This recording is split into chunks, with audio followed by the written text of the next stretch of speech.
안녕하세요. 집에서 사연을 열심히 보고 있는 60대 노인입니다. 아직 서툴긴 하지만 요즘에는 이런 사연들을 보내는 사람들이 많아서 저도 있었던 일을 알려드리기 위해 이렇게 글을 보내봅니다. 지금은 혼자 편하게 살고 있지만 사실 저는 몇 년 전까지만 해도 남편에게 맞는 아내로 살면서 제 삶은 철저하게 무너지고 있었는데요. 주변에 있는 사람들도 다 알 정도로 제가 힘들게 결혼 생활을 했거든요. 지금은 다행히 이혼하고 잘 지내는 중입니다. 제가 이혼을 할 수 있을 줄은 꿈에도 몰랐어요. 그 지옥에서 빠져나올 수 있을지 몰랐거든요.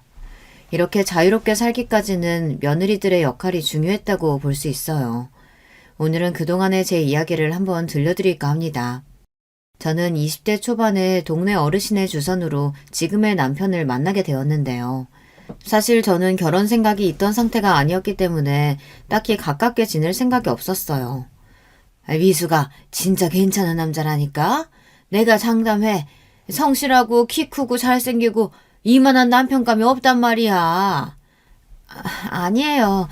저 지금 일도 계속 해야 되고 아직 누구 만날 생각 없어서요. 말씀 감사해요. 아유, 정말 아까워서 그러는데 너도 이제 청춘이고 연애도 좀 하고 짝 만나서 시집 가야지. 나중에 진짜 만나고 싶으면 제가 다시 말씀드릴게요. 거부의 의사를 표했지만 그 다음날 남편을 데려와 저에게 인사시키고는 그냥 친구 사이로 지내보라며 이야기를 하셨어요. 저도 처음에는 친구 같은 느낌으로 인사만 하고 지냈는데 갈수록 저를 좋다고 따라다니는 남편을 보니 생각이 조금씩 달라지더라고요. 열정적으로 일하고 다정한 모습에 반해서 만나게 되었는데요. 어려서부터 연애 경험이 많지 않았기 때문에 어떻게 남자를 봐야 할지도 모르고 처음에는 저를 좋다고 따라다니는 게 부담스러웠어요. 하지만 갈수록 안 보이면 보고 싶기도 하고 궁금해지는 마음이 생겨 저도 모르게 끌렸던 것 같아요. 매일매일 저를 집에 데려다주고 또 혹시라도 상처받지는 않을까 말조차 조심했던 사람인데요. 그래서 저도 마음을 열게 되고 자연스럽게 만나다 결혼까지 하게 되었던 것이죠. 미순 씨, 좋아요. 앞으로 제가 더 행복하게 해줄게요. 저와 결혼해줘요. 하지만 전 아직 나이도 어리고 이 결혼에 대해 생각해 본 적이 없는걸요. 몸만 와요. 다른 건 다 필요 없어요. 저와 평생 함께 해주세요. 제가 더 잘할게요. 정말 저밖에 없어요? 앞으로 어떻게 잘해줄 건데요? 죽으라고 하면 죽는 시용도 할 수 있어요. 그게 뭐예요. 웃겨 정말. 처음에는 다정한 남편을 둔 덕분에 결혼을 잘했다고 생각하고 있었지만 제 인생이 암울했던 시기를 살펴보면 아무래도 결혼하고 난 뒤에 남편이 달라지기 시작했을 때라고 이야기할 수 있는데요. 초반에는 남편을 이해할 수 없었어요. 왜냐하면 연애 때만 해도 남편이 폭력적인 면을 보인다든지 저에게 욕을 한다든지 그런 건 전혀 없었거든요. 그러니까 더 이해가 가지 않았고 결혼하고 난 뒤에는 정말 제가 알던 사람이 맞는지 의문이 들 정도로 정말 이해가 안 되는 부분이었어요. 1년 차까지는 신혼생활을 즐기면서 즐겁게 보냈는데 이상하게 아들을 낳고 나서는 저에게 다른 남자랑 바람피는 게 아니냐며 의부증이 심해지더라고요. 본인을 닮지 않았다고 하면서 저를 계속 압박하고 욕을 하며 저에게 상처 주는 일도 끊이질 않았어요. 어딜 가나 남편을 쏙 빼닮았다고 이야기를 듣는데 저로서는 이해할 수 없었죠. 그래서 항상 당신 아들이라고 얘기해도 그걸 어떻게 믿냐며 이야기하네요. 그 당시에는 친자검사라도 해보라고 했지만 본인이 굳이 왜 그런 걸 해야 하냐면서 거부하였는데요. 제가 지금 와서 생각해보면 그냥 트집을 잡고 싶었던 걸로밖에 안 보이네요. 이런 부분을 초반에 시부모님께도 말씀을 드려봤는데요. 친정 부모님도 마찬가지지만 다 반응이 제가 잘못한 부분이 있어서 그럴 것이라는 얘기들이라 저는 결국 남편뿐만 아니라 부모님들에게도 심리적으로 가스라이팅을 당한 것과 다름이 없었어요. 어머니, 저 정말 이대로는 못 살 것 같아요. 하루가 멀다 하고 저한테 윽박 지르는 건 물론 일도 안 하면서 저한테 계속 돈만 달라고 요구해요. 힘들다고 하면 도와주지는 못할 망정 지금 시애미한테 와서 이르는 거냐? 네가 못하니까 태영이도 너한테 그렇게 대하는 거고 네 행동에 대해서 돌아보기나 했어? 어머니 정말 너무하세요. 결혼 초반에는 이런 일도 전혀 없었고 제가 잘못한 부분은 더더욱 없었는데 폭력성을 보인다는 게 제가 잘못한 일인가요? 남편이 잘못한 거죠. 어디다 대고 꼬박꼬박 말 대꾸 하고 있어? 더 이상 해줄 말 없으니까 돌아가. 정 싫으면 너희 둘 다 갈라서든가. 니들 문제는 알아서 해. 직접 어머님을 찾아가서 이야기를 해봤지만 제가 원하는 대답을 들을 수는 없었고 특히 남편에 대한 사과도 없었어요. 그때부터 저의 암울한 생활이 시작되다 보니 자존감도 낮아지고 가스라이팅으로 인해서 뭐가 잘못된 건지 구분조차 제대로 할 수 없는 상태가 되었어요. 저희 친정 어머니께 전화를 드려도 이제 와서 어쩌겠냐는 말뿐이셨고 가부장적인 아버지는 남자들이 제대로 여자를 잡아야 잘 산다는 말을 하셨어요. 그 뒤로 저의 생활은 그저 일과 집 그리고 육아밖에 없었는데요. 여자로서 사랑을 받는다는 건 잊어버린 지 오래였어요. 결혼 생활을 하면서 처음부터 맞았던 건 아니고 초반에는 언어적인 폭력이 더 많았던 것 같은데요. 가스라이팅이 정말 무서운 이유 중 하나가 나중에는 그게 잘못되었다는 걸 모르고 그냥 당하게 되거든요. 지금이야 가족 폭력이라든지 예전보다 법이 강화된 부분들이 있다 보니 신고하면 도움되는 부분도 있겠지만 제 시대 경우에는 단순히 부부싸움으로 보는 게 대부분이었고 종종 제가 참지 못하고 남편을 신고했을 때 오히려 더 큰 화를 부르게 되었어요. 맞는 것은 물론 다시 신고하지 않겠다는 말을 해야 남편은 그제서야 저를 풀어줬어요. 첫째 아들이 마음에 안 든다는 이유로 둘째를 가지게 했고 둘째도 아들이라는 소식을 듣고 저에게는 딸을 낳지도 못한다며 핍박을 주더라고요.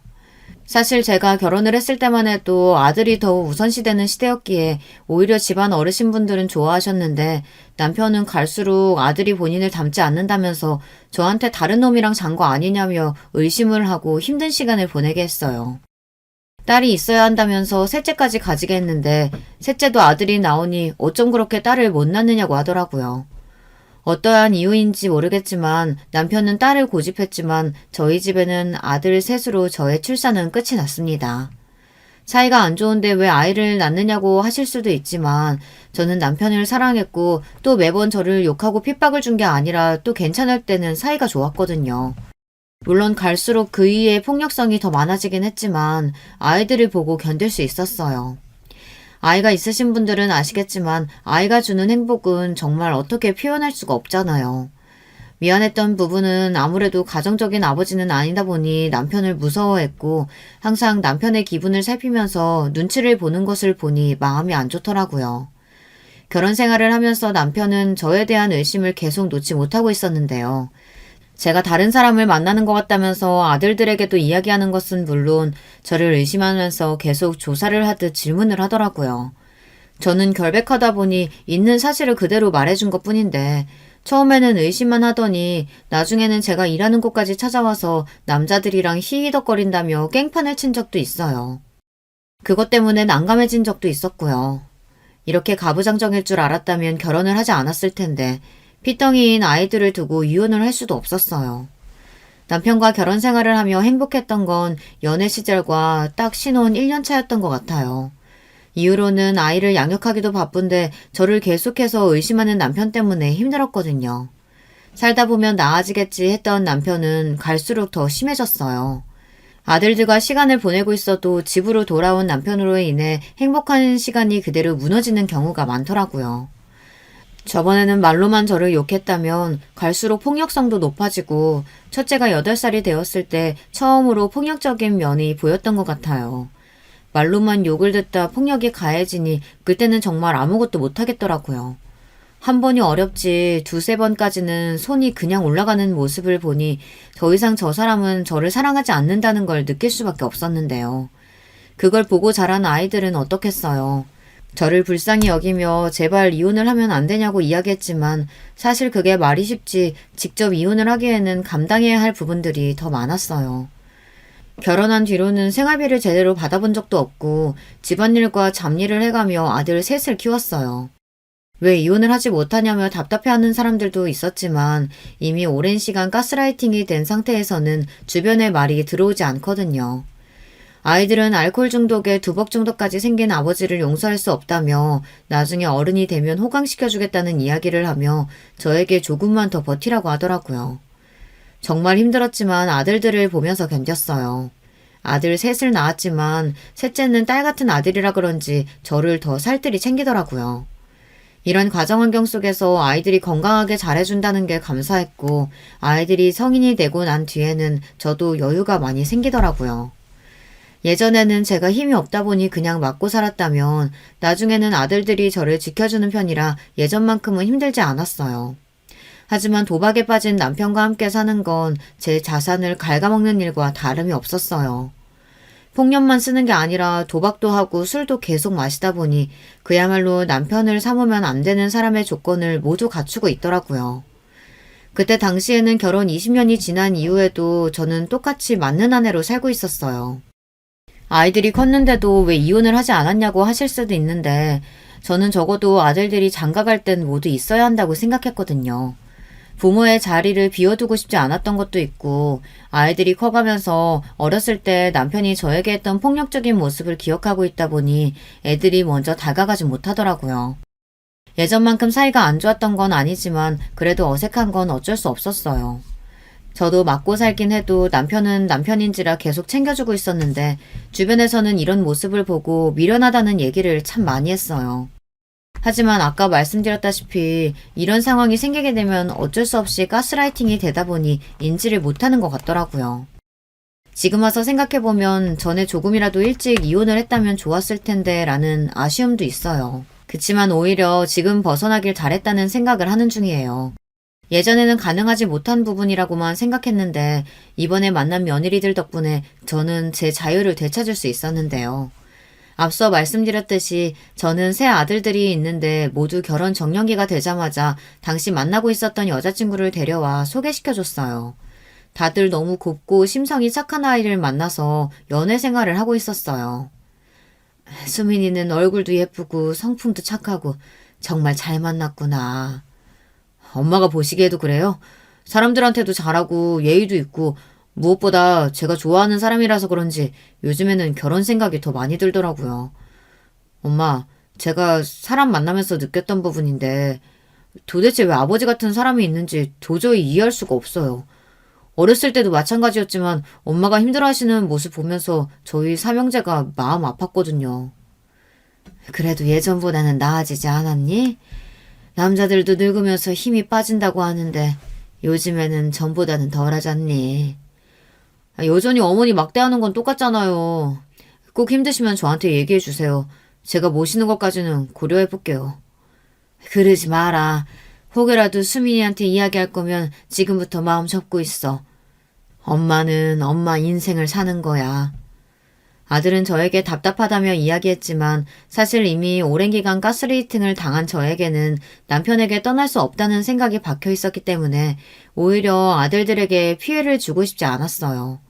지금은 제가 말했다시피 예전보다는 남편이 힘을 쓰는 일이 많이 줄어들었지만 그래도 여전히 술 심부름과 본인이 마음에 들지 않을 때 나타나는 폭력적인 성향은 달라지지 않았거든요. 그래서 그건 저도 힘이 드는 건 마찬가지였어요. 그렇다고 해도 이제 막 며느리로 들어오려는 아이들에게 이런 모습을 보여줄 수 없잖아요.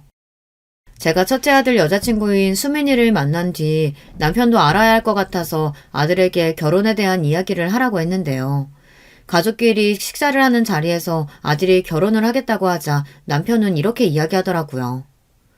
나이는 몇 살이고 집안일은 잘해? 요즘 애들은 집안일을 남자랑 같이 해야 한다고 하는데 그런 이상한 소리 하는 애 데려오지 마라. 모든 남자가 우선이 되어야 돼. 아버지, 이제 정신 좀 차리세요. 엄마가 그동안 얼마나 열심히 헌신하며 사셨는데 지금이라도 잘해주시면 안 돼요? 이게 어디다 대고 말대답이야? 지금 내가 뭘 잘못하고 있다는 건데? 나처럼 가정에 충실한 남자가 어디 있냐? 내가 바람을 폈냐 뭘 했냐? 그만해라. 밥상머리에서 이게 무슨 짓이야. 둘 다 그만해요. 네가 뭔데 끼어들어? 넌 빠져있어. 어디 옛날 같았으면 말도 못 붙이려니? 분위기가 안 좋아지자 둘째와 셋째도 가담해서 그만하라는 이야기를 해주더라고요. 다행히 대화가 마무리될 수 있었어요. 그리고 제가 걱정했던 부분 중 하나가 그 전에 수민이가 이런 모습을 보게 된다면 과연 아들 말대로 결혼을 할까 싶더라고요. 걱정이 되긴 했지만 결혼하기 위해서는 먼저 인사를 해야 했기 때문에 수민이가 저희 집에 오는 날에 긴장을 하고 있었어요. 하지만 제가 예상했던 것과는 달리 남편은 정말 다른 태도를 보였는데요. 그런 표정을 지을 수 있는 사람인지 처음 알았어요. 항상 윽박지르면서 저한테 뭐라고 했던 남편이 아닌 친절하고 다정한 남편으로 돌아와 있더라고요. 마치 연애 시절의 남편을 보는 듯한 느낌이라고 해야 할까요? 저도 모르게 굳을 정도로 남편이 저에게 다정하게 이야기하는 것이 정말 적응이 안 됐더라고요.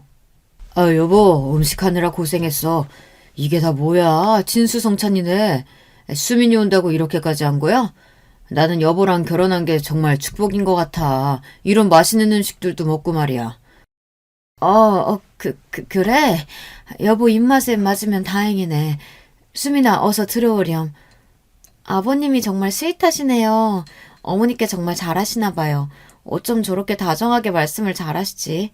태영 씨가 아버님께 많이 배웠는지 저한테도 엄청 스윗하게 잘해주거든요. 아버님 뵈니까 왜 그런지 바로 알겠네요. 하하, 그래? 태영이 놈이? 집에서는 통 말 수가 없어서 걱정이었는데 다행이구만. 많이 먹어라, 수민아. 그날은 첫째 아들도 저도 정말 당황스러웠던 날이었어요. 사실 이렇게까지 분위기를 좋게 만들 줄 몰랐는데 남편이 드디어 정신을 차린 건가 싶더라고요. 처음엔 혼란스러웠지만 그 혼란은 오래가지 못했는데요. 수민이가 집에 가자마자 남편은 음식에 대한 트집을 잡기 시작했어요. 또 태영이에게 수민이 욕을 늘어놓기 시작했죠. 수시로 바뀌는 남편 기분을 맞춰주기도 힘들지만 아무래도 아들의 결혼이 달려있는 문제라 제가 살살 달래가며 이야기를 할 수밖에 없었어요. 아들은 그러지 말라고 했지만 그래도 좋은 상대를 찾았으니 결혼을 했으면 하는 게 부모 마음이잖아요. 아들도 이번 결혼을 놓쳐서는 안 된다고 생각이 들었는지 바로 상견례도 진행을 하게 되었죠. 양가 부모님이 만나는 자리에서는 더 심하게 저에 대한 칭찬을 하며 본인이 좋은 남편이라는 것을 보여주기 식으로 행동을 하더라고요. 이후 상견례를 마친 뒤 결혼식이 진행되었고 식장에 가기 전부터 투덜거리는 남편을 달래느라 바빴습니다. 둘째와 셋째는 취업 이후에 출가를 하게 되었고 그 뒤로는 남편과 생활하며 간혹 폭력적인 모습을 보이긴 했지만 그래도 견딜만 했어요. 사실 저도 나이가 들다 보니까 맞고 사는 거에 있어서 익숙해지기보단 요령이 생겨서 그 상황이 될 것 같을 때 피하게 되었어요. 한 번은 남편에게 맞았을 때 그동안 저의 인생에 대해 한 번 더 돌아보게 되더라고요. 사실 저는 괜찮다고 생각했지만 그런 게 아니었던 것 같아요.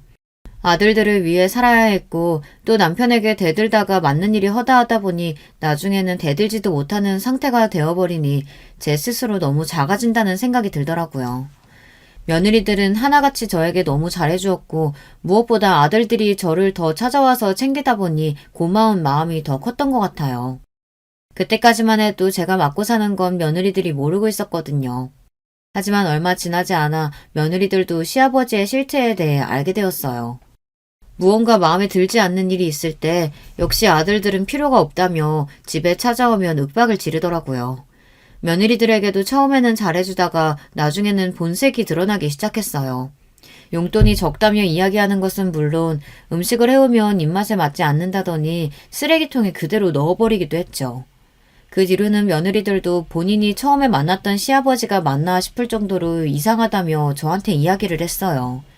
혹시 화난 게 있냐면서 말이죠. 본인들이 실수한 게 있다면 사과드리고 싶다고 하길래 그래서 제가 미안하다고 사과하면 원래 저런 사람이라고 더 이상 신경 쓰지 않아도 된다고 이야기를 했는데요. 그때 저를 바라보던 며느리들의 눈빛이 모두 안쓰럽다는 듯이 저를 쳐다봤어요. 그래서 저는 정말 괜찮다며 제가 제 남편을 챙기는 거라 이야기를 하니 다들 이해가 안 된다는 표정을 하긴 했지만 그냥 고개를 끄덕거릴 뿐이었죠. 그리고 나서 제대로 된 사건이 터지기 시작한 건 몇 달 전부터였는데요. 그날은 유독 남편이 저를 심하게 갈구고 심지어 집안에 있는 물건들을 던지며 저에게 폭력을 행하고 있을 때였어요. 근데 정말 나이가 들면서 제가 이렇게까지 맞고 살아야 하나 그렇게 큰 잘못을 한 건가 싶더라고요. 서러운 마음에 그대로 집을 박차고 나왔습니다.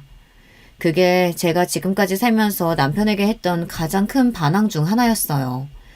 뒤에서 남편이 부르는 소리가 들렸지만 저에게는 이제 인내심이라는 게 없었어요. 더 이상 이렇게 살고 싶지 않았거든요. 하지만 막상 집에서 나와 어디로 가야 할지 몰랐는데 염치 없지만 첫째 아들 집으로 찾아가게 되었어요.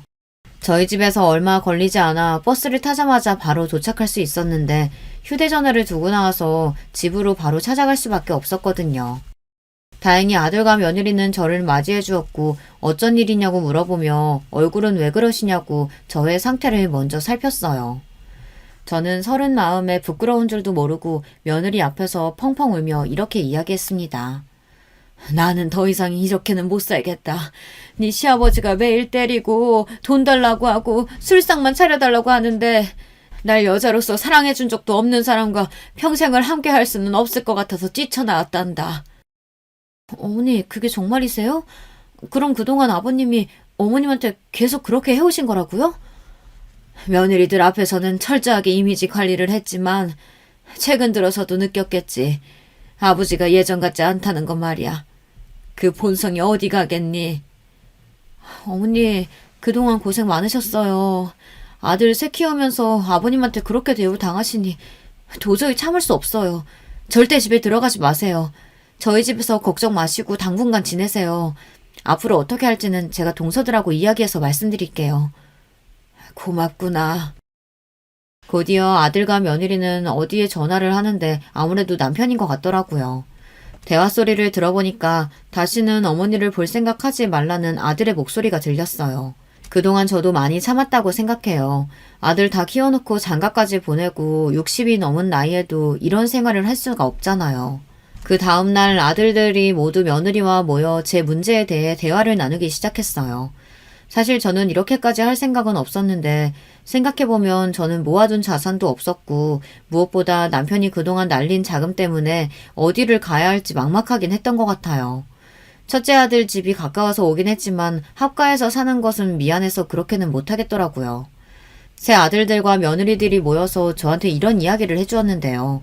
걱정하는 저를 위해서 저는 가장 행복해야 하는 사람이라고 하며 안아주더라고요. 그리고 며느리에게 이야기를 들었는데 이미 예전부터 제 팔뚝에 있던 멍을 보고 이상하다고 생각을 했다고 해요. 혹시나 하는 마음에 아들에게 물어봤다고 하는데요. 여보, 어머님 팔뚝에 있는 멍 봤어? 전보다 더 심해지시던데. 당신에겐 일부러 말 안 했는데 어머니가 예전부터 아버지한테 맞고 사셨어. 당신 그 말이 사실이야? 그럼 우리가 모셔야지. 어떻게 아버님이랑 어머님을 둘이 둘 생각을 해. 나도 당연히 엄마한테 얘기해봤지.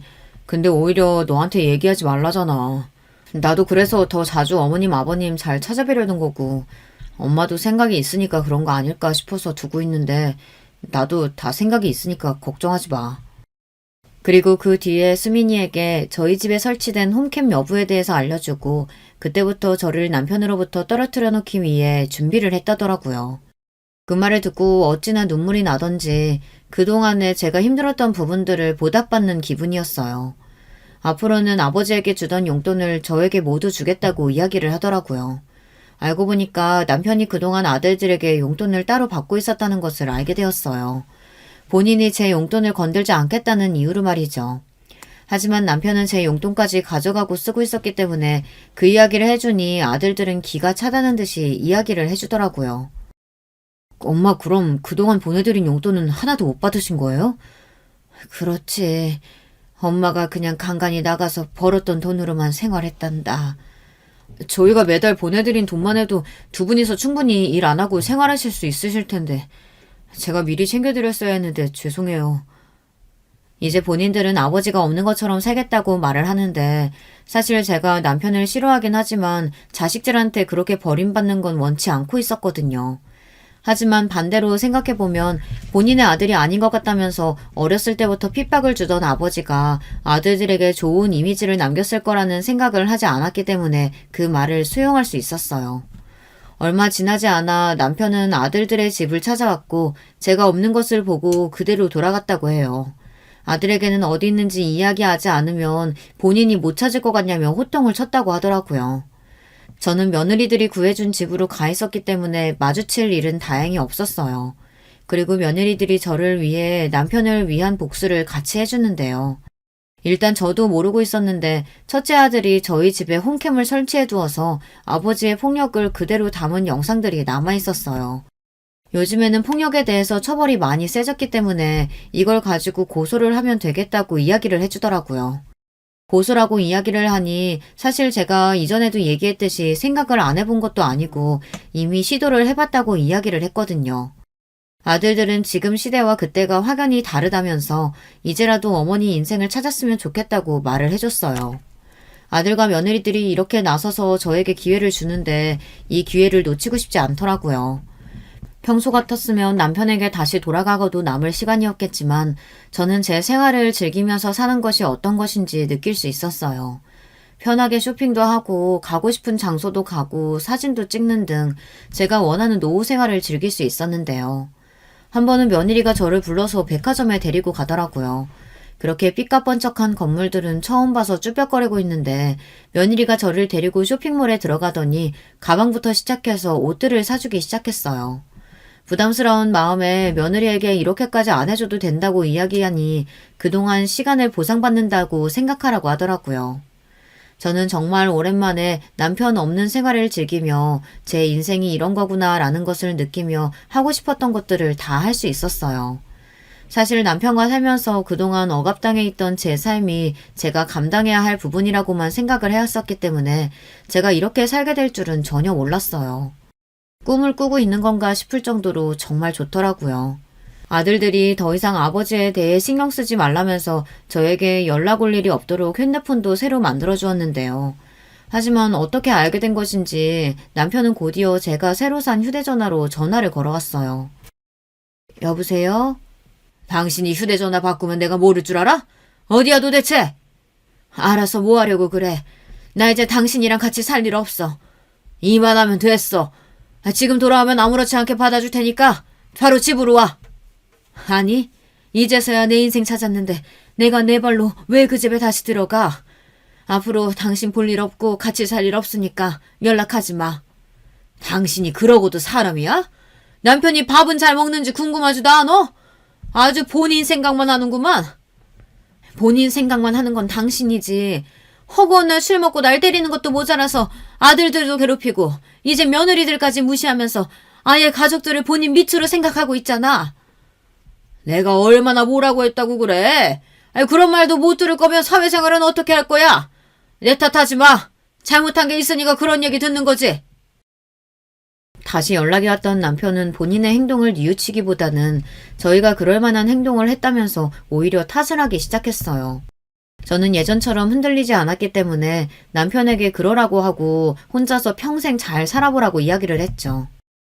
그 뒤로는 며느리들이 해주는 음식 그리고 여행을 종종 보내주며 제 삶은 180도 달라지게 되었어요.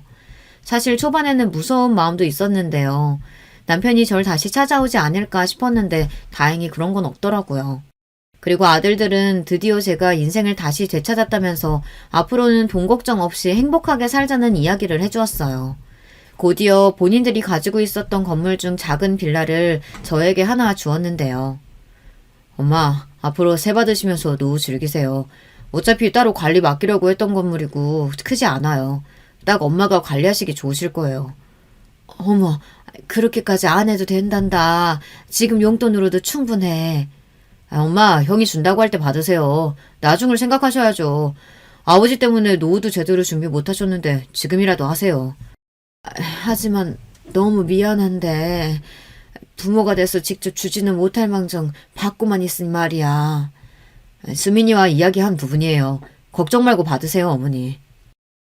저는 제가 이렇게 행복하게 살 줄도 몰랐지만 남편 생각이 이렇게 안 날 줄은 몰랐어요. 항상 가스라이팅을 당한 상태여서 모든 남편 걱정뿐이었거든요. 직접 이렇게 살아보니까 세상이 얼마나 좋은지 제가 그동안 해보고 싶었던 모든 것들을 하며 잘 살고 있는 중이에요.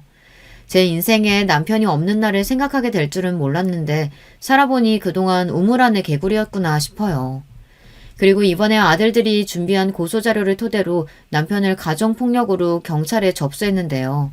제가 그동안 그렇게 살아온 것에 대한 보상은 철저하게 받아야 된다고 하며 저를 위해 며느리와 아들들이 굉장히 노력을 했더라고요.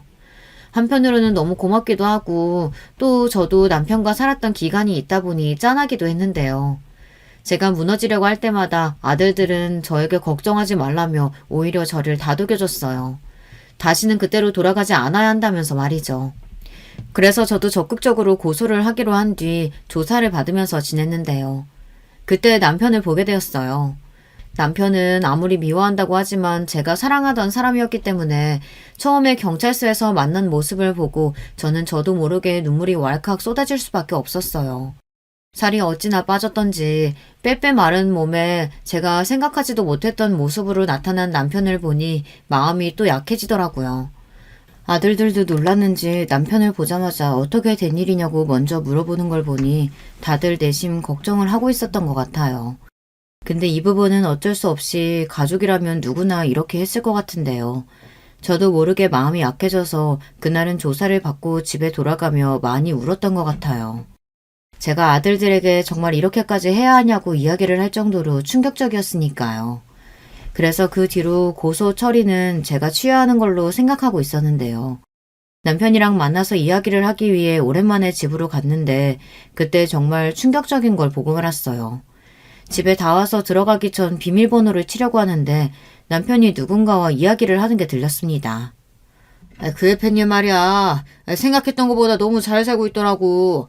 온몸에 명품을 칠한 것은 물론 얼마 전에 아들한테 건물까지 받았다던데. 그걸 어떻게 놓쳐? 자기는 좀만 기다리고 있어봐. 내가 그 건물만 내 명의로 가져오고 바로 당신한테 가려니까. 아주 아들들이랑 날 보더니 살이 쏙 빠진 모습에 아주 맛이 갔더라니까. 내가 이 방법이면 먹힌다고 얘기했지? 당신 지금 말 다 했어? 연락도 없이 당신이 여긴 어쩐 일이야? 당신 방금 한 말 다 사실이야? 일부러 그런 거라고? 오해야. 내가 당신 두고 그럴 리가 없잖아. 어떻게 그런 사람 같지 않은 짓을 하겠어? 그럼 집안에 설치된 홈캠을 통해 확인해보면 되겠네. 음성 지원도 된다지. 당신이 당당하면 직접 지금 확인하자. 아니 그게 아니라 당신 진정하고 내 말 좀 들어봐. 오해라니까? 남편의 말을 뒤로하고 저는 집에 있는 홈캠을 확인했습니다. 그 안에는 더 충격적인 사실들이 담겨 있었는데요. 남편은 제가 나간 시점부터 다른 여자들을 불러들여 집안에 살림을 차렸더라고요. 한없이 다정한 남편의 목소리와 행동들을 보니 저도 모르게 눈물이 났습니다. 고소 취하를 생각했던 제가 불쌍해지기까지 했어요.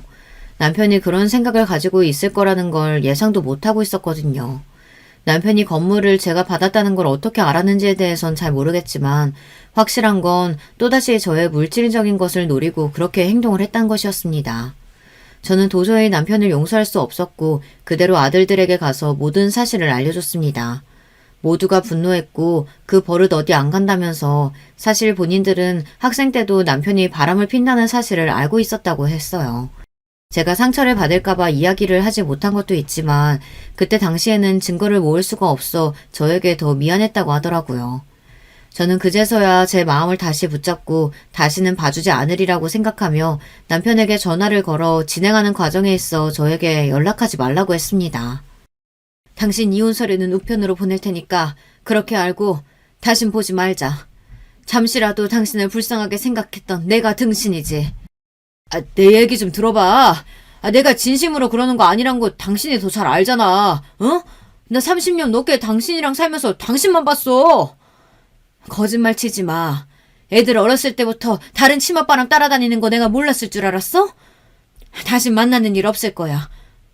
여보! 그날 이후 저에게 하루도 빠짐없이 미안하다는 사과 문자가 오기 시작했어요. 하지만 이미 소용이 없었죠. 저는 마음이 뜬 지 오래였으니까요. 다시는 그에게 돌아가지 않을 거라고 다짐하고 저는 아들들과 며느리가 준 자산을 지키기 위해 변호사를 찾아간 다음 가정에 기여한 바가 없다는 것을 입증한 뒤 남편을 제대로 고소할 수 있었어요. 게다가 상간녀까지 있으니 소송을 그대로 걸어버렸는데요. 이게 상대방이 유부남이라는 걸 알면 성립이 되는 부분이라 바로 위자료를 요청했습니다. 그동안 생활에 있어서 도움이 되지 않았던 부분들이 더 많았기 때문에 다행히 저는 제 재산을 지킬 수 있었고 아이들이 준 건물을 통해서 수익을 얻으며 요즘에는 건물주로 잘 살아가고 있는 중이에요. 세를 받으면서 사니 돈도 부족하지 않고 애들도 저에게 필요한 게 있으면 미리 챙겨주니 삶이 더 풍요로워졌어요. 여러분, 인생이라는 게 사실 알다가도 모르는 부분이기도 하고 사람은 특히 더 본인이 알고 있는 것보다 더 안 좋은 사람일 때가 있잖아요. 저는 이번에 깨닫게 된 부분이 사람의 본성은 절대 달라지지 않는다는 거예요. 결혼할 당시에는 남편이 저를 얻기 위해 일부러 성품이 좋은 척을 했을 수 있지만 그게 쭉 유지되기는 어려웠던 거죠. 그동안 멍청하게 당하고 살았지만 저는 행복해져야 한다는 며느리와 아들들의 도움으로 제가 원하던 삶을 찾을 수 있었어요. 게다가 남편이 머물고 있던 집은 저의 집이었기 때문에 그대로 처분해버리면서 남편은 길거리에 나앉게 되었는데요. 저는 절대로 남편을 다시 받아들여줄 생각이 없었기 때문에 당연히 오는 연락도 차단을 했습니다. 답답하게 굴던 저도 한순간에 돌아서면 이렇게 잘라낼 수 있구나 나를 느끼게 되었는데요. 그동안 하루빨리 잘라버릴 걸 하는 생각이 들긴 해도 지금 이 생활을 되찾을 수 있게 도와준 며느리와 아들들을 위해 다시는 남편에게 돌아가지 않으리라 생각하고 지내고 있어요. 이혼 절차까지 다 진행이 된 뒤로는 아들들은 갈 곳 없는 아버지가 걱정이 되긴 했는지 작은 원룸을 하나 구해줬다고 하는데요. 그 건물이 바로 제 것이거든요. 그래서 월세를 주지 않으면 바로 내쫓을 수 있으니 통쾌하더라고요. 이 사실을 알게 된 남편은 더욱 분노하며 저에게 달려들었어요. 하지만 아들들이 바로 제지했고 이 정도 시세로 들어갈 집이 없었던 남편은 제 세입자가 되었습니다. 제 인생을 되찾고 난 뒤에는 삶이 더 즐거워지고 주변에서도 많이 밝아졌다는 이야기를 듣고 있는데요. 그동안 만나지 못했었던 지인들을 만나면서 제가 있었던 일들을 전해주면 다들 미리 알아주지 못해 미안하다는 말뿐이었어요. 이렇게 사니 정말 좋은데 그동안 내 청춘을 모두 낭비한 것 같아서 슬퍼. 그래도 지금 이 순간에 감사하며 살려고 노력 중이야. 얘, 네 남편 사람들 앞에서는 엄청 사랑꾼이잖아. 그런 사람이 폭력을? 사람 진짜 모르는 일이다. 이래서 겉모습만 보고 판단하면 안 된다고 하는 것 같아. 맞아. 나도 내가 그러고 살 줄 누가 알았겠어. 게다가 가스라이팅까지 벗어나지 못했다면 나는 맞아 죽었을지도 몰라. 그래도 며느리랑 든든한 아들들이 있으니 앞으로는 승승장구하면서 잘 살아. 에휴, 정말 다행이다. 단 1, 2년 사이에 저의 인생은 180도 달라졌어요. 제 인생을 다시 되찾으면서 그동안 여행을 못 가본 곳은 거의 다 가본 것 같아요. 홍콩과 마카오부터 시작해서 여기저기 다니다 보니 보는 눈도 생기고 얼마 전에는 남자친구까지 생겼어요. 제가 알기로는 남편은 그날 이후로 따로 본 적은 없었는데요. 세입자로 월세를 꾸벅꾸벅 주는 것은 물론 저에게 줘야 하는 위자료까지 주다 보니 매일 일을 하고 있다는 얘기가 들려왔어요. 자업자득이라는 말이 떠오르기도 하는데요. 남편에게 맞고 살았던 저를 구원해준 며느리들에게 고맙고 또 한편으로는 아들들도 저를 위해서 그동안 애써줬는데 너무 외면만 하지 않았었나 하는 생각이 들기도 했어요. 항상 아들들이 이혼해라 신고해라 하면 무서워서 도망치던 제가 생각이 나는데요. 평상시 저는 그런 소극적인 성격이었기 때문에 아직까지도 지금 이 상황이 꿈만 같게 느껴지기도 해요. 초반에 처음 맞았을 때 바로 이혼을 했다면 지금 저는 어떤 인생을 살고 있을까요? 지금에서야 이런 생각을 해봤자 달라지는 것은 없지만 다행인 건 지금이라도 바뀌었다는 거예요. 아마도 남편은 저의 이런 행동들을 예상하지는 못했을 거예요. 항상 맞으면 피하고 숨어있고 또 남편을 겁내하는 모습을 보며 어찌나 즐거웠을까요? 지금은 돌아가셨지만 시부모님도 정말 원망할 때가 많았어요. 맞았다고 하면 본인의 아들 편을 들며 항상 제가 잘못했다고 이야기를 하셨거든요. 그렇다 보니 저도 모르게 더 이상 어른들에게 이야기하지 않고 혼자 끙끙거렸었는데 든든한 아들들 덕분에 이렇게 또 다른 삶을 살게 되네요. 얼마 전에는 손주들까지 생기면서 그야말로 행복한 생활을 하고 있는데요. 친구들도 이제 제 얼굴에는 귀티가 난다면서 사람이 어쩜 그렇게 달라질 수 있냐며 놀라기도 해요. 앞으로 저는 저에게 잘하는 사람에겐 잘하겠지만 저를 무시하고 낮게 여기던 사람들에게는 더 이상 호의를 베풀지 않기로 했어요. 그건 지금의 전 남편도 마찬가지인데요. 월세가 밀리는 순간부터 계속해서 연락해서 돈을 받아내고 있거든요. 남편은 그 건물이 제 것이 될 줄 몰랐겠죠. 아마 알았다면 좋아요. 이혼하지 않았을 것이고 이 건물이 남편에게 넘어갔을 때 저는 더 처참한 삶을 살고 있을지 모른다는 생각이 드네요. 얼마 전에는 셋째가 저를 찾아와서 같이 여행을 떠난 적도 있는데요. 셋째 아들이 문득 이런 이야기를 하더라고요. 엄마, 제가 생각을 해봤는데 어떻게 보면 이 모든 것들이 현수 덕분에 가능했던 일 아니었을까요? 그게 무슨 말이야? 네 형수들이 많이 도와주긴 했지만 형들도 날 적극적으로 도와줬는데 뭐 또 다른 걸 한 거 있니? 엄마가 가스라이팅 당한 것처럼 우리도 아빠한테 잡혀 살다 보니 이성적으로 생각하지 못할 때가 있었거든. 그럴 때마다 형수가 우리를 엄청 잡았어. 그게 정말이야? 네 형수들이? 엄마는 그렇게 살면 안 된다면서 본인들이 나서서 우릴 도와준 거야. 그리고 그 건물 형 거 아니고 형수 거래. 몰랐는데 형수가 엄청나게 성공한 사람이더라. 둘째, 셋째 형수도 장난 아니야. 그중에서 첫째 형수님이 가장 대단하시더라고. 저는 수민이가 한 번도 금수저라는 걸 생각해 본 적이 없었어요. 단지 열심히 일을 해서 번 돈으로 저에게 그렇게 선물을 해주는 거라고만 이야기를 했거든요. 셋째 아들의 이야기를 들어보니 왜 저에게 그렇게까지 했을 거라는 생각이 들더라고요. 그래서 직접 수민이에게 연락해서 물어봤어요. 수민아, 잘 지내고 있니? 아기는 잘 크고 있고? 네, 어머님. 어쩐 일이세요? 요즘 엄청 칭얼대요. 어머님은 어떻게 아들을 셋이나 키우셨어요? 너무 힘드네요. 다른 건 아니고 셋째한테 들었는데 그 건물 원래 네 거라며. 그렇게 큰 걸 나한테 줘도 되는 거야? 당연하죠. 어머님은 저의 생명의 은인이신걸요? 생명의 은인이라니?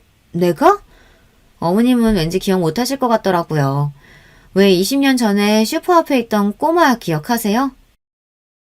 저는 수민이가 한 말을 이해할 수 없었지만 슈퍼 앞에 꼬마를 기억하냐는 말에 바로 단 한 사람이 떠오르게 되었는데요.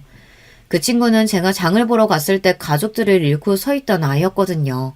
그래서 이상하다 싶어서 제가 가족들을 찾아준 적이 있었어요. 하지만 그때 이상한 점을 하나 발견해서 그 친구 진짜 부모님을 찾아줬거든요. 제가 이상하다고 느꼈던 점 중 하나가 아이를 경찰서에 데려다 주려고 하는데 다른 남녀가 와서 이 아이는 본인의 딸이라고 이야기를 하더라고요. 제 딸이니 갈 길 가시고 애 이리 주세요.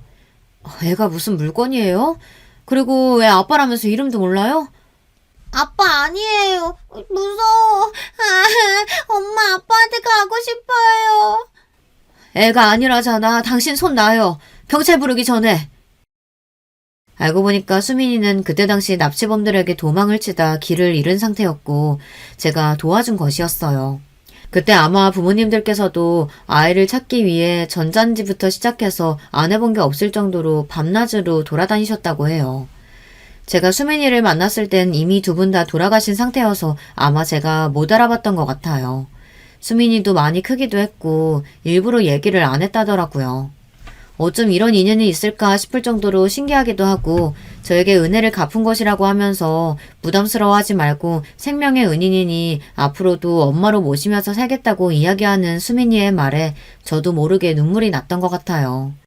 그리고 건물은 본인이 열심히 일하면서 얻은 게 맞다며 예전에 하던 사업이 잘 돼서 지금까지 잘 된 거라고 하더라고요. 어머니 아버님이 돌아가시면서 남긴 유품이 있기도 해서 저에게 주는 건 어렵지 않았다더라고요. 오히려 저를 처음 만났을 때 생명의 은인을 다시 만났다고 생각하니 어떻게든 제가 잘 살 수 있게 도와주고 싶었다고 하네요. 그때 그 아이가 제가 살려준 아이라고 생각하니까 뭔가 인연이라는 게 참 신기하다고 느껴지게 되는데요. 아들도 결혼하고 이 사실을 알았다고 해요. 요즘에는 수민이는 종종 시간이 날 때마다 저를 찾아오며 좋은 관계를 유지하고 있어요. 둘째와 셋째도 저의 행복을 위해 늘 노력해주고 항상 저를 찾아주는데 고맙고 또 이 행복을 놓지 않기 위해 저도 노력하려고 합니다. 여러분, 인생이라는 게 정말 한 치 앞도 모르는 것 같다는 생각이 들어요. 저는 이번에 남편으로부터 벗어나기도 했지만 저를 꺼내준 사람이 아들들 그리고 며느리잖아요. 어떻게 이런 인연을 만났을까 싶기도 하고 특히 수민이와는 더 깊은 인연이다 보니 더 신경이 쓰이는 것 같아요. 종종 전 남편이라는 작자가 연락이 오기도 하지만 그동안 탄탄히 마음을 정리한 저는 절대 흔들리지 않고 있어요. 그리고 제 폭행과 관련해서도 벌금형이 떨어져서 아주 허덕이고 있다는 얘기를 들었는데요. 통쾌하기도 하고 앞으로 쩔쩔매면서 살아가는 모습을 볼 수 있으니 그동안 제게 했던 행동에 대해 벌을 받는 것 같아 마음이 후련해졌어요. 인생을 살면서 가장 중요하다고 생각해야 하는 저를 놓고 살았던 만큼 앞으로는 저를 위해 살아가는 제가 되려고 합니다. 특히 요즘 들어서 그때를 생각하면 저는 제 자신을 사랑하지 못했던 것 같아 마음이 아팠는데요.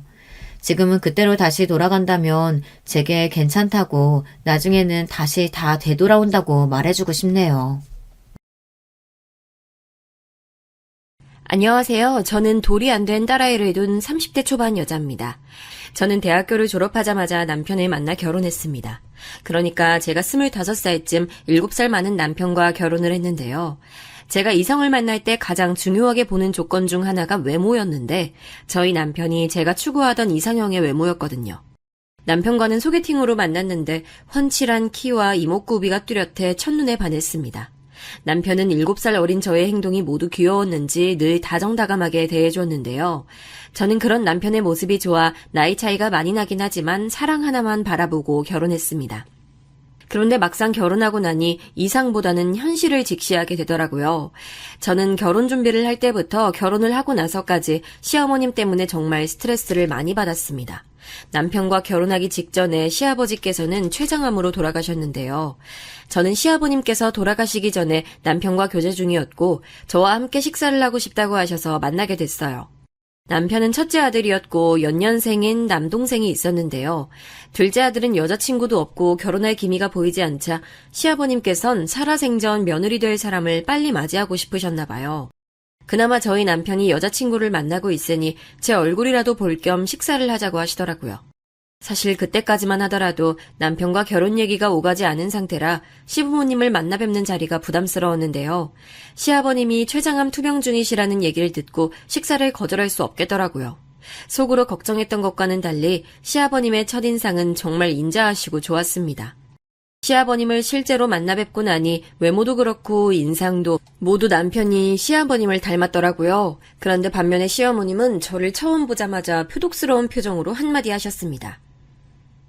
우리 아들이 만난다고 해서 한번 보자고 한 건데 우리 아들에 비하면 외모가 영 형편이 없네요. 키도 작고 너무 말라서 어디서 쓸고.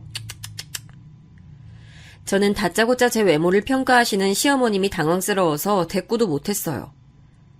이 사람이 사람 초대해놓고 무슨 말이 그래요? 미안해요. 내가 대신 사할게요. 우리 지석이랑 만난 지 1년 정도 됐다고 하던데 결혼 생각은 있는 건가요? 시아버님이 결혼 얘기를 꺼내시자 제가 부담스러울까봐 남편은 아직 아니라며 손사래를 쳤고 저는 시아버님의 말씀에 미소 지으며 대답했습니다. 오빠랑 예쁘게 잘 만나고 있고 지금처럼 싸우지 않고 잘 지내면 언젠가 결혼할 거라고 생각하고 있어요. 저의 생각지도 못한 답변에 남편은 제 손을 잡아줬고 시어머님이 다시 한 소리 하셨습니다. 우리 지석이는 결혼할 생각이 없는 것 같은데 아가씨 혼자서 김치국 먹는 거 아닌가 모르겠네. 시어머님 말씀에 기분이 나쁘더라고요. 저의 외모나 첫인상이 시어머님 마음에 안 드셨을 수도 있는데 사람 면전에나 대놓고 저를 싫어하는 티를 팍팍 내셨으니까요. 시아버님은 그런 시어머님의 말씀을 가로채며 제게 얘기하셨습니다. 아가씨, 우리 집사람 얘기한 건 다 무시해요. 우리 지석이랑 예쁘게 만나줘서 너무 고맙고 결혼까지 했으면 좋겠구먼.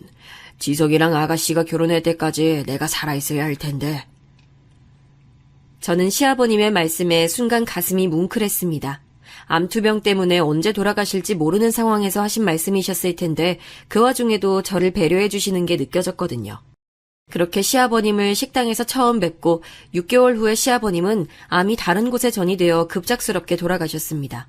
일찍 결혼을 서둘렀다면 시아버님께서 우리 결혼식을 보실 수 있었겠지만 그 당시까지만 해도 제가 대학교를 졸업하지 않은 상태라 모든 것들이 섣불렀거든요.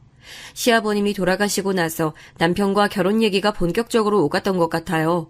그리고 상견례를 했을 때 시어머님과의 갈등이 처음 시작된 것 같습니다.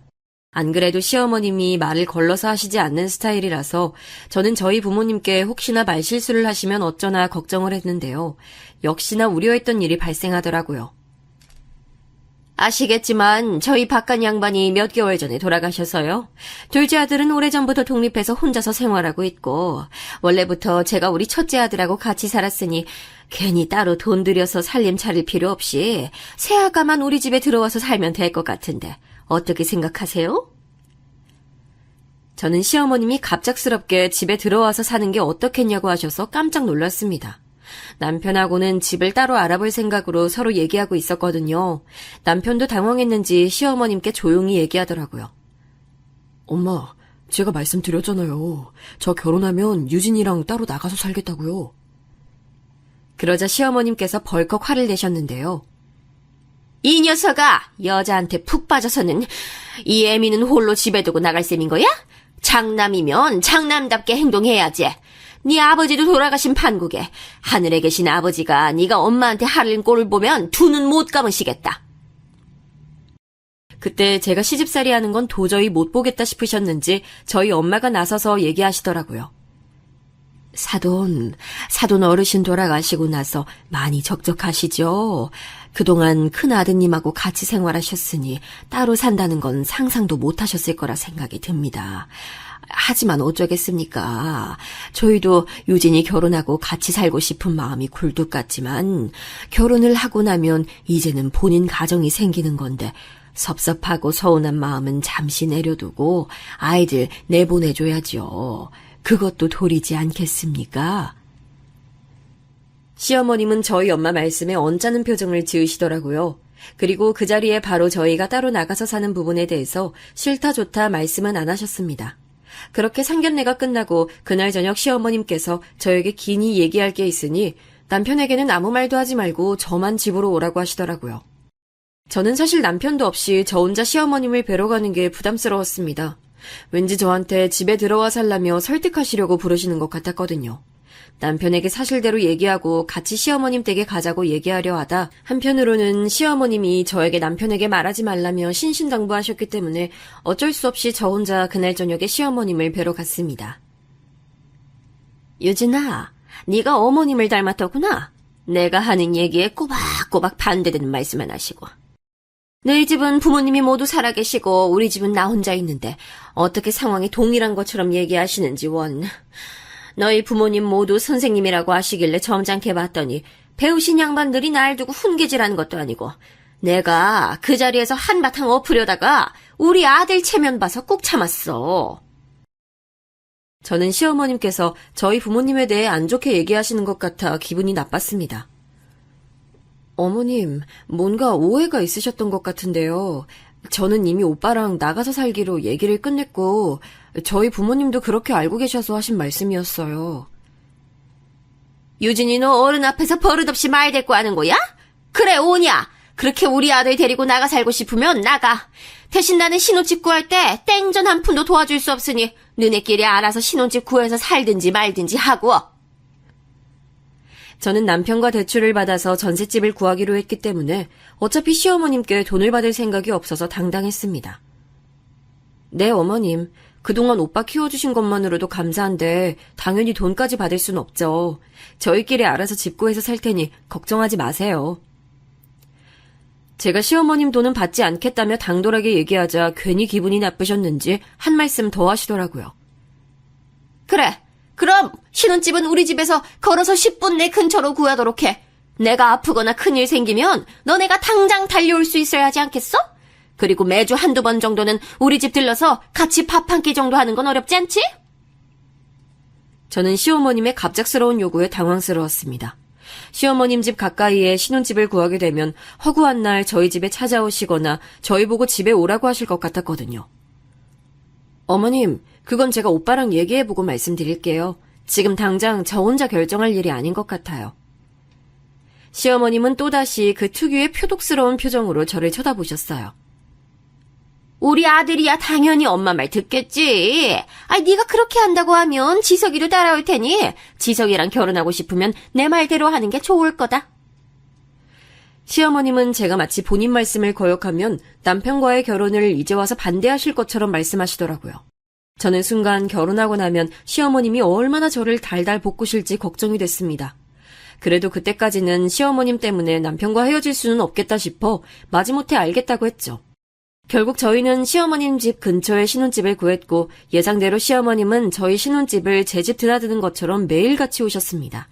시어머님은 시아버지가 돌아가시고 나서 정말 철저하게 첫째 아들에게 온전히 의지하시면서 살았어요. 아들에게만 의지하면 되지 며느리한테까지 의지하시는 게 문제긴 했지만요. 제 직업은 요리 연구가인데요. 결혼하고 나서부터 시어머님은 먹고 싶은 게 생각나시면 저한테 매번 연락을 주시더라고요. 그것도 한두 번이지 매일같이 연락을 하셔서는 오늘은 전복구이가 먹고 싶다, 내일은 갈비찜이 먹고 싶다 그런 식으로 저한테 메뉴를 미리 정해서 알려주셨어요. 유진아, 며느리 좋다는 게 이런 거지. 네가 요리 연구가이다 보니 나보다 요리를 잘해서 너무 좋아. 내 친구들한테도 얼마나 자랑했는지 몰라.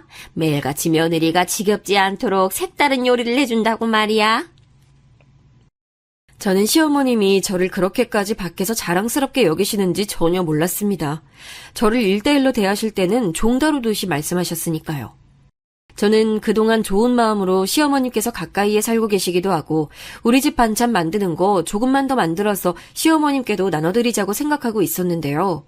매일같이 요구하시는 음식들이 비싼 재료가 들어가는 것들이라 시어머님 덕분에 저희 집 식비가 꽤 들어가더라고요. 그래서 하루는 저희 남편과 시어머님이 모두 다 같이 식사를 하고 있을 때 시어머님께 용기를 내어 말씀드렸어요. 어머님, 죄송하지만 제가 직업이 요리 연구가이긴 해도 매일같이 새로운 음식을 만들기는 쉽지 않아서요. 저도 다른 집처럼 평범하게 한번 요리를 하면 일주일 동안 같은 반찬을 먹기도 해요. 매일같이 이렇게 어머님께서 드시고 싶은 음식 만들어 달라고 요구하시면 저도 힘에 부쳐요. 시어머님은 제 얘기가 끝나자마자 갑자기 울상을 지으시더니 저희 남편을 끌어안으시더라고요. 아이고, 지석아, 나 서러워 못 살겠다. 내가 며느리한테 뭘 그리 만들어 달라고 했다고 이렇게까지 시어머니 면박을 주는 거야. 아유, 아들아, 너도 뚫린 입이 있으면 말해봐. 네 어미가 그렇게 잘못한 일인 거야? 시어머님이 금방이라도 우실 것처럼 얘기를 하자 남편은 시어머님 편을 들며 저를 비난했습니다. 여보, 엄마 말씀대로 요리하는 게 뭐 그리 힘들다고 이렇게까지 진지하게 얘기를 해. 엄마 덕분에 나도 다양한 음식 먹어서 좋구먼. 여보 덕분에 우리 외식도 거의 안 하고 항상 집에서 밥 먹잖아. 외식하는 것도 돈이 꽤나 많이 드는데 우리 집은 집에서 식사하면서 식비도 절약하고 있잖아. 저는 남편이 내심 제 편을 들어주길 바랐는데 시어머님 편에 서서 얘기를 하니 많이 섭섭하더라고요. 반면에 시어머님은 첫째 아들이 며느리가 아닌 본인 편에 서서 얘기를 해주니 별게 다 뿌듯하셨나 봐요. 환하게 웃으시면서 제 속을 긁는 이야기를 하시더라고요. 유진이, 너도 지석이가 하는 얘기 들었지? 나만 그런 게 아니라 지석이도 밖에 음식보다 아내가 해준 음식이 더 좋다고 하잖아. 앞으로도 잘 부탁하마. 정말이지 시어머님부터 남편까지 다 같이 합세해서 저한테 뭐라고 하니 저는 그저 그들의 이야기에 수긍할 수밖에 없었습니다. 단지 저만 여전히 시어머님께 음식해서 나르느라 힘에 부치고 스트레스 받을 뿐이었죠. 그리고 시어머님과 갈등이 있었던 또 다른 사건이 있었는데요. 저는 25살에 결혼했지만 30살이 될 때까지 아이가 없었습니다. 아기를 굳이 안 가지려고 한 건 아니었는데 저희 부부에게 임신 소식이 좀처럼 찾아오지 않더라고요. 그래서 고민 끝에 30살이 되자마자 남편과 저는 모두 산부인과에 가서 난임 검사를 받았어요. 그랬더니 결과적으로 남편의 정자수가 평균보다 적어서 자연적인 관계로는 임신을 할 가능성이 낮다고 하더라고요. 남편은 생각지도 못하게 본인 문제로 인해서 그동안 임신이 어려웠다는 걸 알게 되자 많이 낙심했습니다. 저는 남편이 의기소침해질까봐 아무 일 아니라는 식으로 얘기했어요. 오빠, 괜찮아. 인공수정하면 지금보다는 임신할 가능성 높다고 하잖아. 우리 노력해보자. 저희는 그렇게 인공수정을 시도했고 2번째 시도한 끝에 어렵게 임신에 성공했습니다. 그리고 임신기간 내내 입덧이 심해서 아무것도 잘 먹지 못하고 직접 요리하는 건 상상조차 못했어요. 그런데 시어머님께서 매번 반찬을 만들어서 가져다 주던 제가 입덧 때문에 더 이상은 반찬을 못 만들겠다고 하자 한마디 하시더라고요.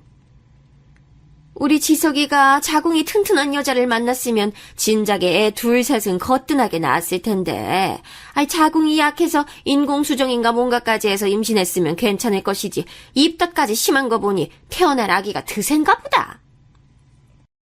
저는 뱃속에 있는 아기가 듣는 앞에서 드세다는 소리를 하시니 화가 나더라고요.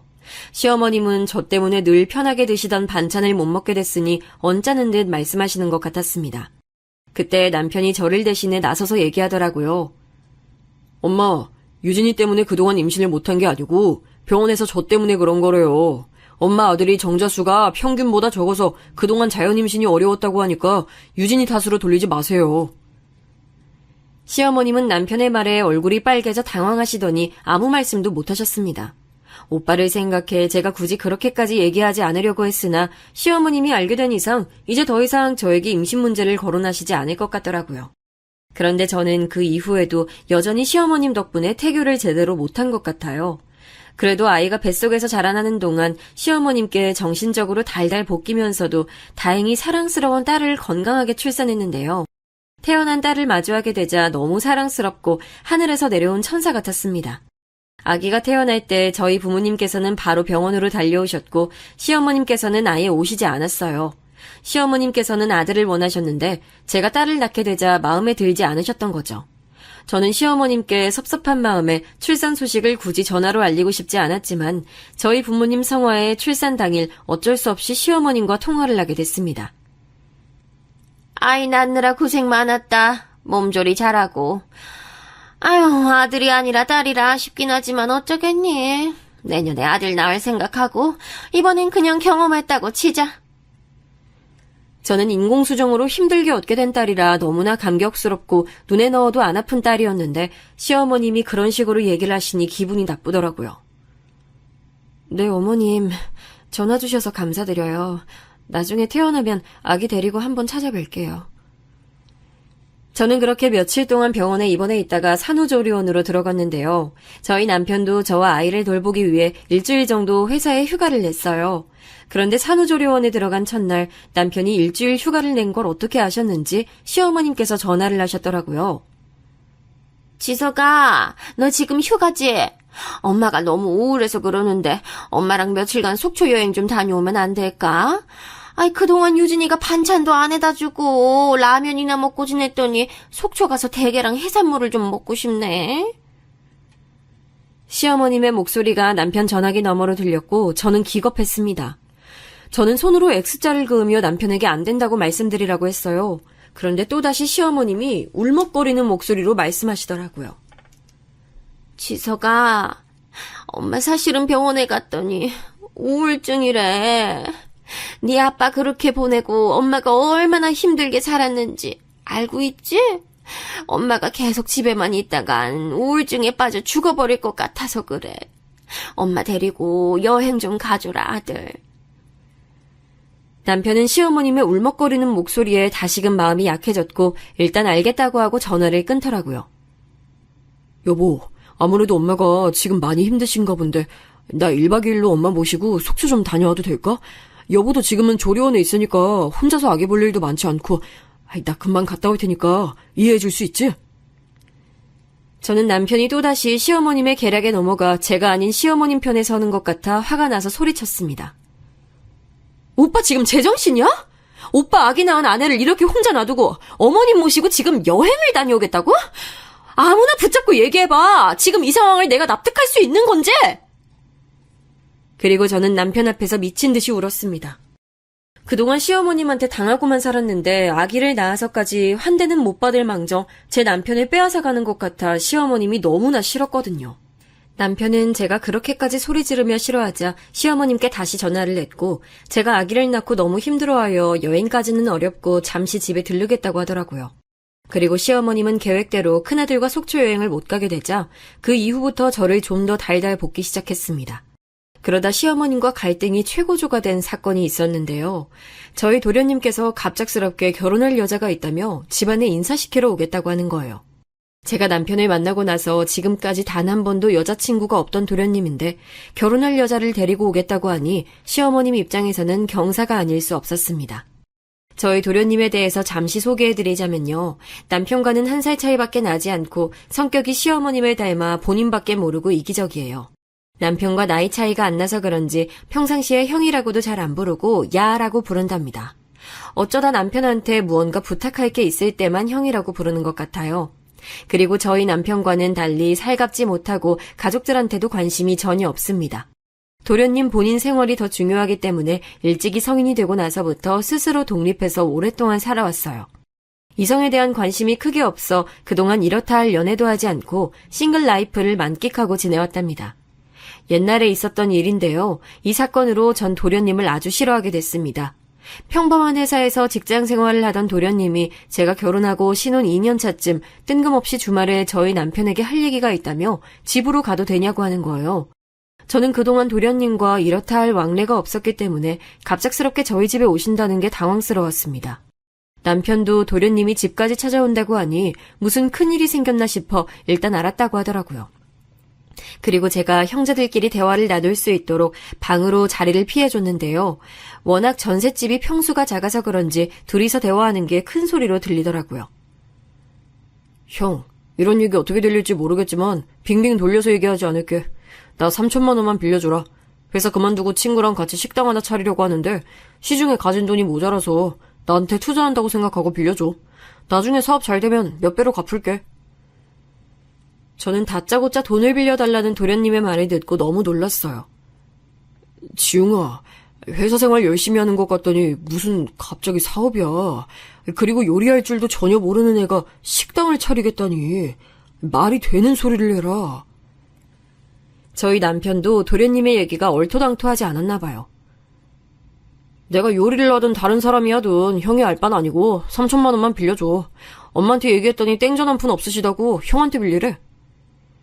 저희 부부가 결혼하고 집을 구할 때부터 그동안 모아뒀던 돈을 모두 쏟아부은 걸 아시는 어머님이 도련님한테 그렇게 얘기하셨다니 어이가 없었어요. 그리고 저는 더 이상 방 안에서 듣고만 있을 수 없어 밖으로 나왔습니다. 도련님, 3천만 원이 뚝딱 나오는 것도 아니고 저희 그만한 돈 없어요. 제가 돈이 없다고 거절하자 도련님은 돌연 화를 내기 시작했습니다. 형수님, 갑자기 형이랑 대화하는데 끼어들어서 돈을 빌려줄 수 없다니요. 매너 없이 이게 무슨 짓이에요? 솔직히 돈이 없다는 건 핑계고 신용대출이라도 당겨서 빌려주면 되잖아요. 도련님 말 하나하나가 정말 뻔뻔하게 그지없더라고요. 남편도 더 이상 도련님과 대화가 불가능하다 싶었는지 일단 집으로 돌려보냈는데 그날 저녁에 시어머님께 바로 전화 한 통이 왔습니다. 지서가 지웅이한테 들었다. 형제끼리 어려울 때 돕고 살아야지. 유진이 걔는 지가 뭐라고 형제들 대화하는데 끼어들어서 돈을 못 빌려주겠다고 하는 거야? 미운 게 미운 짓만 골라서 한다고? 아무튼 동생이 어렵게 결심해서 사업을 해보겠다고 하는데 돈 좀 빌려줘라. 하늘에 계신 네 아버지도 그러시길 바라실 거야. 저는 돌아가신 시어머님까지 거론하면서 저희에게 당연한 듯이 돈을 요구하시는 시어머님이 뻔뻔스러웠습니다. 남편이 결혼을 안 했으면 몰라도 이제는 가정을 이룬 사람인데 제 의사와는 상관없이 그렇게 큰 돈을 빌려달라고 하시는데 기분이 안 좋더라고요. 저와 남편은 한참을 고민한 끝에 시어머님의 성화에 못 이겨 결국 신용대출을 받아 도련님께 3천만 원을 빌려줬습니다. 도련님이 사업을 시작하고 금방 갚겠다고 약속해서 바보같이 그 말만 찰떡같이 믿고 있었던 거죠. 그런데 도련님은 결국 식당을 열고 1년도 채 되지 않아 폐업을 했고 지금까지도 3천만 원을 갚지 못하고 있습니다.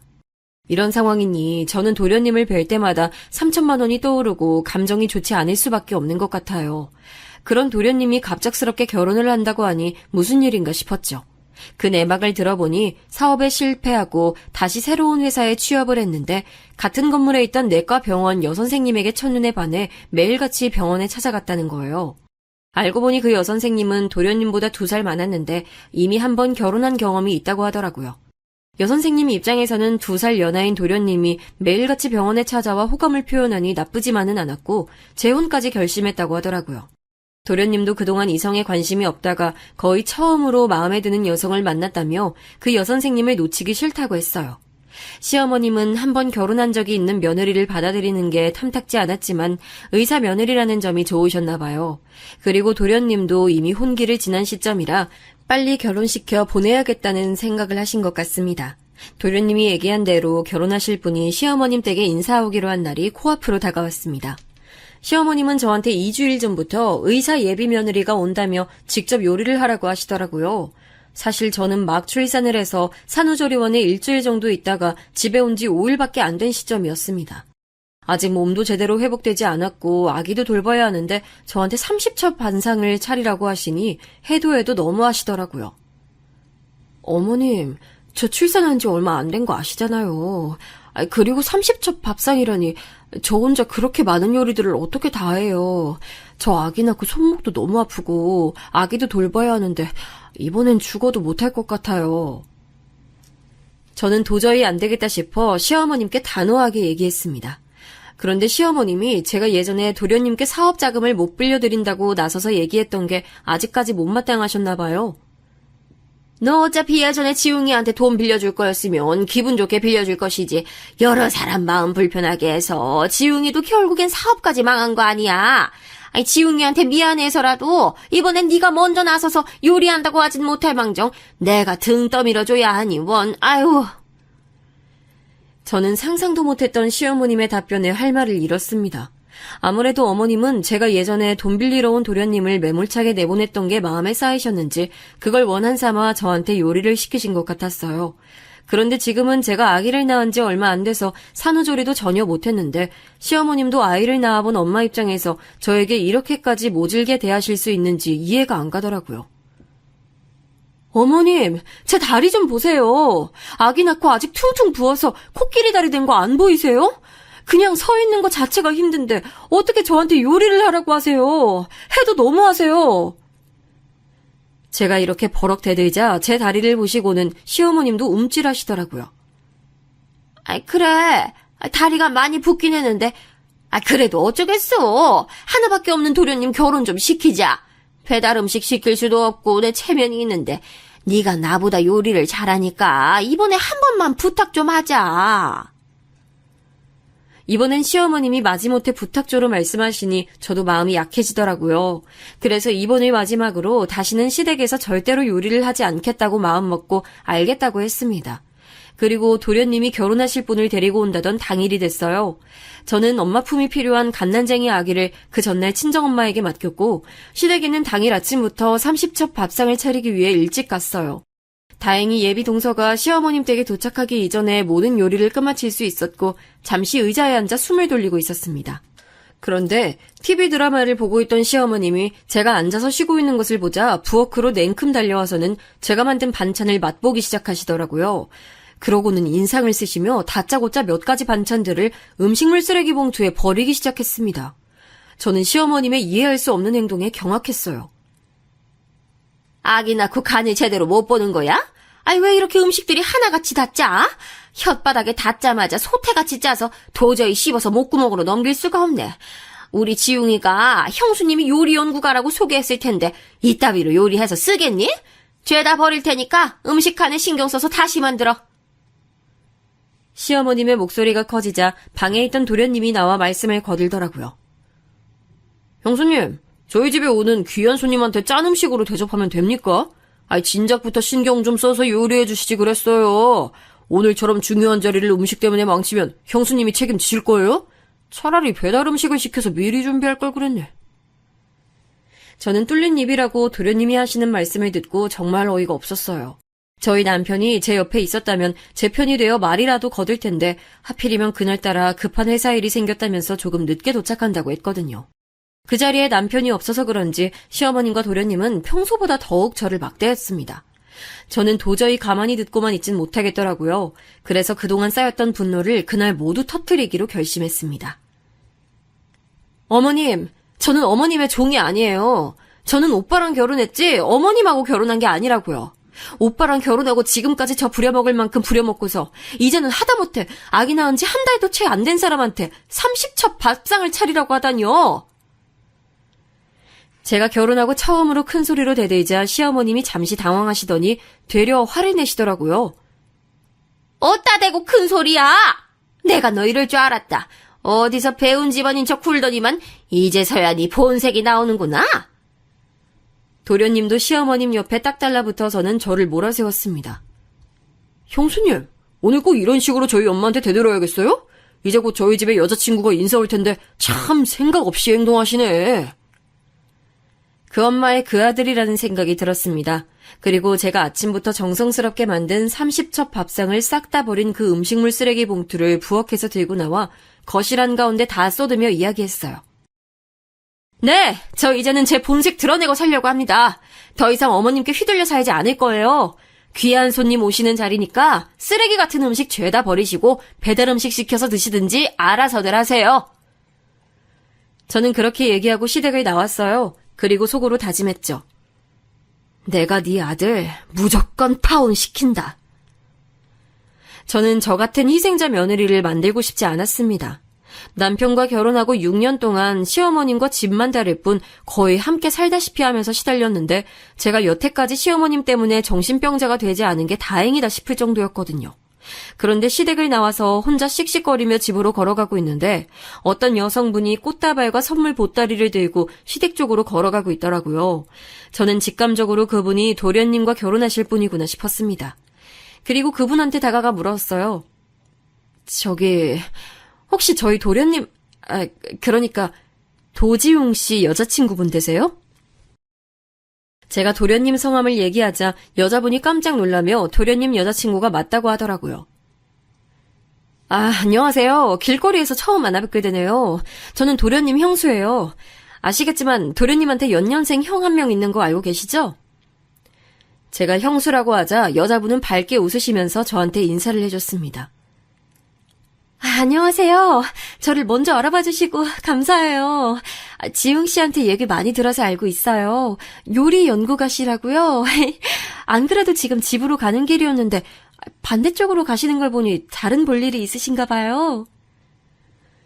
도련님이 결혼하실 분은 잠깐 길에서 대화를 나눠도 다정다감하고 좋은 분 같았어요. 그래서 저는 더욱 안 그래도 한 번 결혼에 실패한 경험이 있는 그 여자분께 저희 집안의 실태에 대해서 사실대로 말씀드려야겠다 싶었죠. 초면에 제가 이런 말씀 드리긴 그렇지만 이 결혼 정말 진지하게 생각해 보세요. 저희 시어머님 보통 분 아니세요. 의사 예비 며느리 온다고 저한테 아침부터 30첩 밥상 차려놓게 해놓고서는 싹 다 버리고 저한테 다시 만들라고 하신 분이에요. 그리고 저희 도련님은 그런 시어머님 두둔하며 저를 같이 몰아세우시고요. 제가 다짜고짜 그런 얘기를 하자 여자분께서 적잖게 당황하시더라고요. 그러셨군요. 근데 저한테 이런 얘기를 먼저 해주시는 이유가 있으실까요? 침착한 목소리로 저에게 질문을 하셨고 저는 정말 진지하게 다시 얘기해줬습니다. 이미 결혼을 한 번 해보셨다고 들었는데 결혼은 현실이니까요. 저는 남편 한 사람만 바라보고 결혼했는데 시어머님께 6년 동안 시달리고 오늘에서야 깨달았어요. 제가 그동안 정말 바보같이 살았다는 걸요. 저와 같이 다른 희생자 만들고 싶지 않아 말씀드리는 거예요. 저의 말을 곰곰이 생각하면서 듣던 여자분은 잘 알아들었다며 일단 도련님과 약속한 거니 시댁으로 인사하러 가겠다고 하더군요. 저는 사실 제 얘기를 듣고 돌아갈 거라고 생각했어요.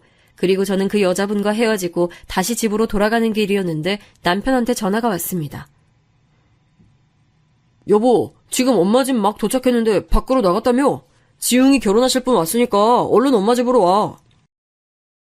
남편은 제가 시어머님 댁을 나온 앞뒤 사정을 잘 모르고 있는 것 같더라고요. 저는 남편과 전화를 끊고 그 자리에 서서 오늘 날 잡고 도련님 결혼을 깽판 쳐야겠다는 생각이 들었습니다. 그리고 곧바로 다시 시어머님 댁으로 향했어요. 시어머님 댁에 들어가자마자 참 진귀한 장면을 목격했는데요. 방금 전까지 저한테 막말하시던 시어머님께서 의사 예비 며느리의 두 손을 꼭 잡으며 얘기를 하시더라고요. 그러고는 제가 들어온 걸 보자 억지로 웃으시면서 말씀하셨습니다. 유진이 왔구나. 왜 이제서야 온 거야? 아기 낳고 몸도 아직 덜 풀렸을 텐데 움직일 생각 말고 여기 와서 예비 동서랑 소파에 앉아서 대화 좀 나누렴. 저는 시어머님의 가증스러운 모습에 정말 역겨웠어요.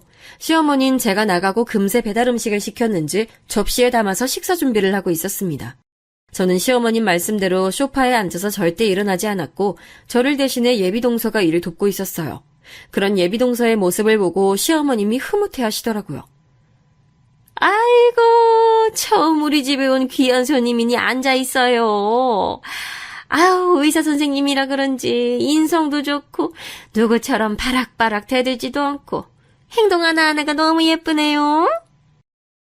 시어머님은 저 들으라는 식으로 일부러 예비동서를 더 환대하며 칭찬했습니다. 저는 시어머님의 행동에 아랑곳하지 않고 소파에 앉아 쉬고 있었어요. 그리고 다 같이 식사를 하고 있는데 시어머님이 의사 예비 며느리가 그렇게 좋았는지 옆에 바짝 붙어서는 배달 음식을 밥 위에 놓아주며 챙겨주시더라고요. 저한텐 결혼하고 단 한 번도 그런 모습을 보이지 않았던 시어머님인데 시어머님 모습이 정말이지 가증스럽게 느껴졌습니다. 그리고 저는 이때다 싶어 도련님에게 얘기를 꺼냈어요. 도련님, 이제 곧 결혼하실 텐데 그 전에 저희 부부한테 빌려간 3천만 원은 갚으실 거죠? 제가 갑자기 돈 얘기를 꺼내자 도련님이 당황하더라고요. 형수님, 그 돈은 그냥 형이 저한테 사업 투자금으로 내준 거죠. 제가 3천만 원 갚을 이유가 없어요. 저희한테 돈을 빌려가서 몇 배로 갚겠다고 얘기했을 땐 언제고 말을 바꾼 도련님이 어이가 없었습니다. 그때 남편이 나서서 얘기하더라고요. 지웅아, 그 돈은 우리한테 갚겠다고 한 돈이었잖아. 내가 신용대출까지 받으면서 건네준 돈이었는데 지금 당장 아니더라도 여유 있을 때는 갚아야 돼. 남편은 그동안 도련님한테 신용대출을 받아 돈을 빌려주느라 없는 살림에 저와 같이 맞벌이를 하며 전세자금 대출과 함께 이자를 갚고 있었거든요. 아무리 동생이라지만 저렇게 뻔뻔하게 나오니 예비 재수씨가 있는 자리지만 명확하게 얘기했습니다. 그런데 시어머님이 저희 대화에 갑자기 불쑥 끼어들어 말씀하시더라고요. 지석이 너는 하나밖에 없는 남동생한테 3천만 원 빌려주는 게 얼마나 그리 대단하다고 생색이야. 그리고 지금 지용이가 우리 이쁜 의사 며느리 세아가랑 결혼하면 그까지 3천만 원 정도야 껌값이지. 금방이라도 갚을 테니 걱정하지 말어. 시어머님의 말씀은 마치 의사 예비 며느리가 결혼하면 남편의 대신에 3천만 원을 갚아야 한다는 식으로 들렸고 옆에 앉아있던 예비동서 표정이 안 좋아지더라고요. 그러고는 시어머님이 저를 다시 저격해 얘기했습니다. 너는 생각이 있는 건지 없는 건지 쓸데없이 3천만 원 얘기를 꺼내서 분위기를 이렇게 만들어. 그리고 하나부터 열까지 마음에 드는 구석이라고는 하나도 없어요. 하다못해 우리 집안의 장손 귀한 거 알았으면 친작이 임신해서 아기 낳을 생각은 하지 못할 망정 결혼한 지 5년이 지나서야 결국 딸이나 낳고 아유. 저는 시어머님이 다짜고짜 대화 맥락에도 없는 아기 얘기를 꺼내자 순간 이성을 잃었습니다. 어머님, 제가 아까도 얘기했죠? 더 이상은 안 참는다고요. 그동안 임신 못했던 건 저 때문이 아니고 오빠 때문에 그랬던 거 알고 계시잖아요. 그리고 요즘 같은 시기에 아들 키워봤자 무슨 소용있나요? 도련님처럼 책임감 없는 아들 10 낳을 바에 딸 하나 낳는 게 훨씬 나아요. 시어머님은 제가 다시 바락바락 대들자 옆에 의사 예비 며느리가 있다는 걸 잠시 까먹으셨는지 욕을 하기 시작했습니다. 이 년이 정말 나한테 호되게 혼나봐야 정신 차리지.